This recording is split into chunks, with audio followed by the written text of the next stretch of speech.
So అక్కడ అయిపోయిన తర్వాత నేను ఢిల్లీలో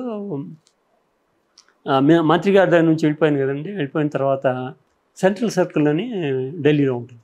అక్కడ ఐ బికేమ్ అడిషనల్ కమిషనర్.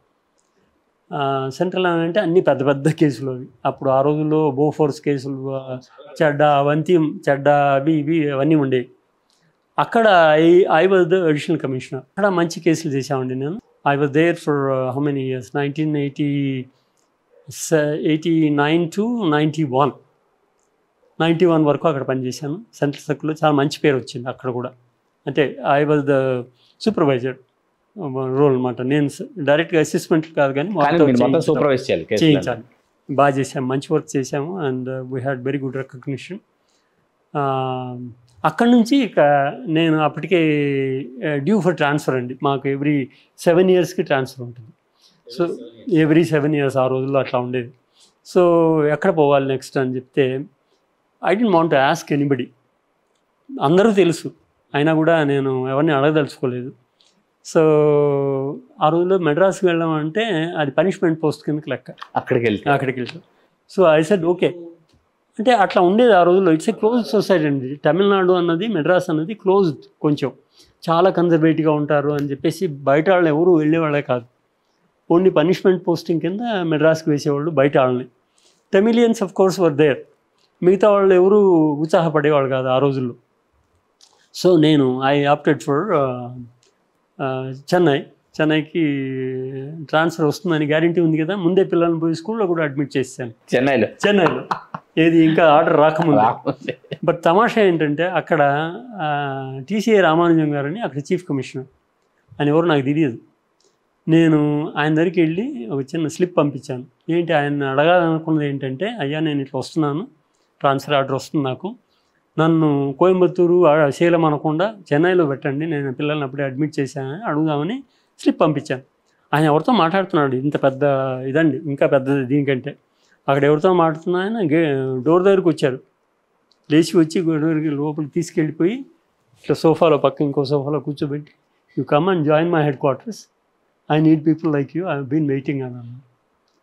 అదేమిటి సార్, నేను మాకు ఏదో ఒకటి ఇస్తే చాలా అని అన్నాము చెన్నైలో, నాకేం పోస్ట్ పైన ఇంపార్టెన్స్ లేదండి అని అంటే, అలా కాదు నువ్వు రా అన్నాను. నువ్వు వచ్చే రోజు చెప్పు, ఆ రోజే ఆర్డర్ పాస్ చేస్తాను, అంతకుముందు పాస్ చేస్తే జనం చాలా ఇది పడతారు, ఇక్కడ ఇబ్బంది అవుతుంది, లోకల్గా పొలిటిక్స్ ఉంటాయి, సో వచ్చే రోజు నాకు చెప్పు, ఆ రోజు ఆర్డర్ పాస్ చేస్తాను. అట్లాగే చేశారండి. So I became additional commissioner head quarters in Chennai like that. అక్కడ 3 ఏళ్ళు ఆ సీట్లో ఉన్నాను. చాలా రిఫార్మ్స్ చేసాము. అంటే అడ్మినిస్ట్రేషన్లో రిఫార్మ్స్ అని అంటే మామూలుగా ఏం చేస్తారని అంటారు, అదేం కాదు. 1st of April మేము ట్రాన్స్ఫర్ ఆర్డర్స్ ఇచ్చేవాళ్ళం అండి. మామూలుగా March 31st అయిపోద్ది ఇయర్ ఎండింగ్ మాకు. 1st Aprilకి ఇస్తే వాళ్ళకి టైం ఉంటుంది స్కూళ్ళకి కరెక్ట్గా వెళ్ళడానికి. So 1st April we made it principal to pass the transfer orders. అది గొప్ప రిఫార్మ్ కిందకి లెక్క. ఆ తర్వాత రీఆర్గనైజ్ చేయటము చాలా చేసాము ఇది మెడ్రాస్లో ఉండగా. ఆ తర్వాత అక్కడే ఉన్నప్పుడే నేను ఇంకొక ఆడిట్కి వెళ్ళానండి. ఆడిట్లో నేనే మెడ్రాస్లోనే ఆడిట్ అడిగి వెళ్ళాను. అందరూ ఆశ్చర్యపోయారు ఏంటి అని. లేదండి ఇంతకాలం కష్టపడ్డాను, కొంచెం లీషర్లీగా ఉంటుంది అనుకుంటున్నాను అని చెప్పేసి అక్కడికి వెళ్ళాను. అక్కడేం లీషర్ లేదు, అక్కడ బాగా చేసాము. ఇక్కడ మళ్ళీ వెనక్కి వస్తాను. నేను రేడ్ కేసులు చేశాను కదా, there was an offer for me to join as at higher level. అప్పటికి అడిషనల్ డైరెక్టర్ పోస్టులు ఖాళీగా ఉన్నాయి. నన్ను రమ్మన్నారు, నేను రానన్నా. ఎందుకు అని అంటే నేను దానికి కారణం చెప్పాలి మీకు. మళ్ళీ నేను అక్కడ మినిస్టర్ దగ్గర ఉన్నప్పుడే ఒక రిఫార్మ్ తీసుకొచ్చారు విపి సింగ్ గారు. And I didn't like that reform. అదేమిటి అంటే రేడ్ చేసిన వాళ్ళకి ఆఫీసర్స్ ఉంటారే వాళ్ళకి రివార్డ్ కింద 10% ఇయర్ మార్క్ చేశారండి. I said this is not correct, not ethical, ఇది చేయకూడదని మా మినిస్టర్కి చెప్పి నోట్ కూడా పెట్టించాను, వద్దు ఇట్లాంటి చేయకమాకండి. ఆయన ఒప్పుకోలే. He wanted to pamper the officers అనమాట. మనకు ఉద్యోగం చేస్తుంటే జీతం ఇస్తున్నారు, మళ్ళీ దానిపైన రివార్డ్ ఏంటండి? రివార్డ్ అని ఉంటే ఏమైపోతుంది, you tend to be over enthusiastic, ఎక్సెసివ్గా చేస్తారు. అంటే పోయి వాడిని కొట్టడం తిట్టడం అన్నీ చేస్తారు, చేసి వాడి చేత కన్ఫెషన్ చేయించుకుంటారు. దో దే నో నీడ్, ఉండకపోయినా కూడా లేనిదాన్ని ఉన్నదాన్ని ఇట్లాంటివన్నీ చేస్తారని చెప్పేసి in principle I did not agree to that. So అక్కడే అడ్డం పడ్డాను, అయినా నేను సక్సీడ్ అవ్వలేదు. ఫినాన్స్ మినిస్టర్ తన ప్రకారం ఇప్పటికీ ఉంది అదే రివార్డ్ సిస్టమ్.